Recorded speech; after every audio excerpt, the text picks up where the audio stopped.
Yesu ashimwe, waramutse neza. Uyu n'umunsi wanjye, uyu n'umunsi wawe, ukubera umunsi mwiza. Nkomeje kukwifuriza ibihe byiza bya Noheli ndetse bigana mu gusoza umwaka. Ubuntu bw'Imana bugwirire mu buzima bwawe, imbaraga z'Imana zikuzure, ziguherekeze, zigushoboze gukora ibyo wifuza gukora byo kubahisha Imana no kuyihesha icyubahiro. Reka dukomeze gufatanya kugwiza ijambo ry'Imana mu mutima wacu. Turi mu gitabo cyo gutegeka kwa kabiri ku gice cyaho cya 12 kuva ku murongo wa mbere. Ngo aya niyo mategeko n'amateka mukwiriye kuzitondera mu gihugu Uwiteka Imana y'abasekuruza banyu ibahaye guhindura, muzajye muyitondera igihe cyose muzabaho mu isi.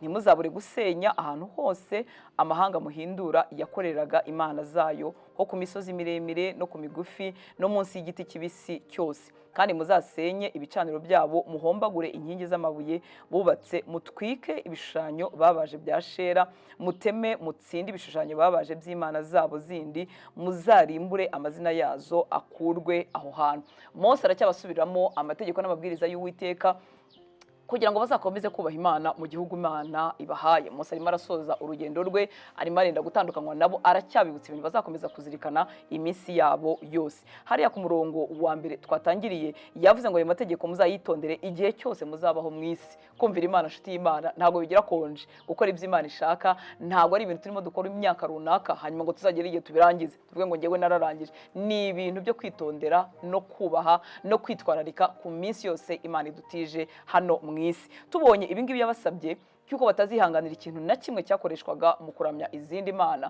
niko bikwiriye kutumerera mu buzima bwacu bw'uyu munsi. Agakiza twahawe gahambaye, gafite igiciro gikomeye, katumye umwana w'Imana ajya ku musaraba. Uyu munsi tugenda tukoroshya ukuntu tumeze nk'ababisukamo amazi. Umuntu akihanganira guturana n'ibyaha bikamwegera cyane, bikaba byamukoraho, bikaba byaba mu ngamba ze n'imikorere ye ya buri munsi, ariko siko bikwiriye kumera. Icyatumaga Imana ibasaba ibintu kuzarimbura batagize na kimwe basize inyuma, nuko yarazi ko byoroheye abantu kugwa mu mitego iyo baturanye n'icyaha. Niko n'uyu munsi bimeze mu buzima bw'abana b'Imana benshi. Iyo icyaha ugitorera, ucyemerera bugufi bwawe, sanga wakiguyemo. Imana idusaba guheza inguni ku bijyanye no gukiranuka, guheza inguni ku bijyanye no gukora iby'Imana ishaka, kugira ngo bitakubera umutego ejo ugacogora ukongera ukabigwamo utaragwiza n'imbaraga zo gukora icyo Imana ishaka. Ku murongo wa 4, ntimuzagirire Uwiteka Imana yanyu nk'uko bo bagirira imana zabo, ahubwo ahantu Uwiteka Imana yanyu izatoraniriza mu miryango yanyu yose kuhashyira izina ryayo, ubwo buturo bwayo azaba ari bwo mujya mwishakiramo,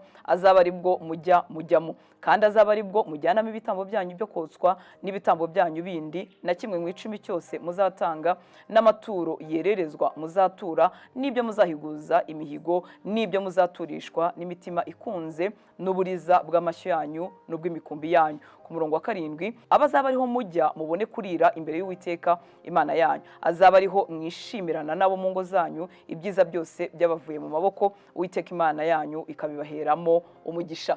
Uwiteka arimo kubaha amabwiriza y'uko bazabigenza ku buturo bw'Imana, cyangwa se ahantu Imana izaba yararobanuriye bazashyira hejuru izina ryayo. Abariho bazajyana amaturo, ibya 10, bahanezererwe n'imiryango yabo, barire imbere y'Uwiteka. Byari binejeje Imana gukomeza gusabana n'abantu bayo ahantu Imana yagennye. Uyu munsi twabigereranya no mu nsengero zitandukanye. Ibihe biragenda bitubwira ko nta mpamvu yo kugira eglise locale cyangwa se urusengero runaka umuntu abarizwamo, ariko nagira ngo izo nyigisho atari iz'ukuri. Umwana w'Imana akwiriye kugira umuryango w'abana b'Imana abarizwa. Nukomeza gusoma iki gice urasanga hari n'ibyo bari bemerewe gukorera mu miryango yabo, ibyo nabyo tugomba komeza tukabikora. Ntago bivuga ngo ibintu byose birarangira mu rusengero, ariko ibyagenewe urusengero birakorerwa ku rusengero, hanyuma ibyagenewe kunezerwa mu miryango nabyo bikomeze muri ubwo buryo. Nta mukristo ushobora kugira ubuzima bukomeze gutoha adafite uruhare mu muryango w'abana b'Imana. Kereka umuntu uri kure mu bihugu bya kure wenda bidafite itorero, ibyo ngibyo byakumvikana, ariko ahantu hari itorero lokale, itorero ry'akarere ahantu utuye, ukwiriye kuba umwe mu bagize izo ngingo zo muri uwo muryango w'abana b'Imana hafi yawe aho ubarizwa. Ku murongo wa 18, ngo ahubwo uzajya ubirira imbere y'Uwiteka Imana yawe ahantu Uwiteka Imana yawe izatoranya, ubisangire n'umuhungu wawe n'umukobwa wawe n'umugaragu wawe n'umuja wawe n'umurewi uri iwanyu,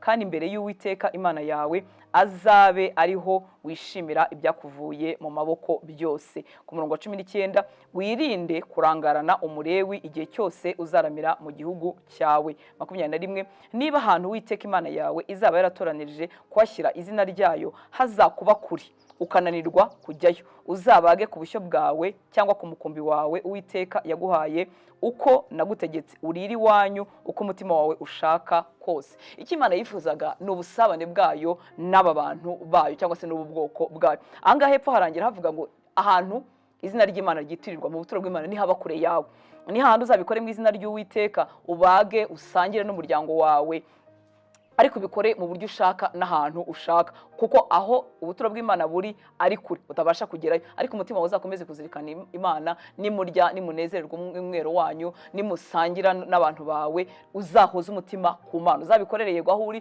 kuko ubuturo bw'Imana buri kure, ariko nabyo uzabikore wibuka Imana. Arongera babwira ikindi kintu ngo ntimuzarangarane umurewi uri iwanyu cyangwa se witwa umukozi w'Imana babaga bari kumwe nawe. Hanyuma ikindi uzasangire n'umuhungu wawe n'umukobwa wawe, ko n'umugaragu wawe nawe azabiboneho. Imana yateganyije kubw'urukundo rwayo ineza yose ku bantu bayo. Hari abantu badafite gishyigikira, abantu baba bari bonyine, abo ngabo bababera amaboko.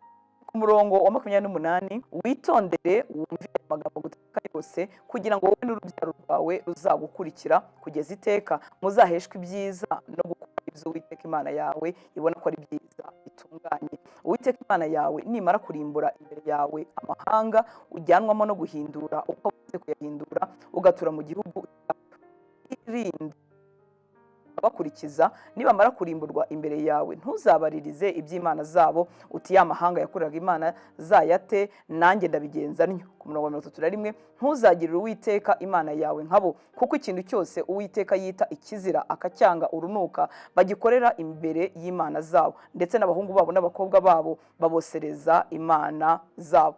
Uwiteka aracyongera kubibutsa ngo nibagera muri kira gihugu bajyanwamo no guhindura ibyo Uwiteka yita byiza, nabo aba ari byo bizababera byiza, aba ari byo bizakora. Na n'uyu munsi inshuti y'Imana, icyo Uwiteka yita cyiza nawe ari cyo uzajya witaho, icyo Uwiteka yanga urunuka nawe ucyange urunuka. Arongera arababwira ngo ntimuzabaririze uko bakoreraga imana zabo, kuko uburyo bakoreraga imana zabo bwose muganga urunuka mutazabyigana. Uzi ko uyu munsi hari igihe umuntu agira amahirwe agakizwa hari ibyaha runaka atarakora, ariko yamara gukizwa agakomeza akagira amatsiko, akumva yaracikanywe, nakijwe ntaranywa inzoga, nakijwe wenda ntarasambana, nakijwe ntarajya, akumva afite amatsiko y'ibyo bintu. Ibi ni byo Uwiteka arimo kubabwira, ntimuzabaririze uko bakoreraga imana zabo ngo namwe mubigane. Wagize Imana igukinga ayo mahano, none urumva wifuza kubisogongeraho. Icyo ni ikinyoma cy'umwanzi. Imana iguhe umugisha, Imana ikugire neza, ugire umunsi mwiza.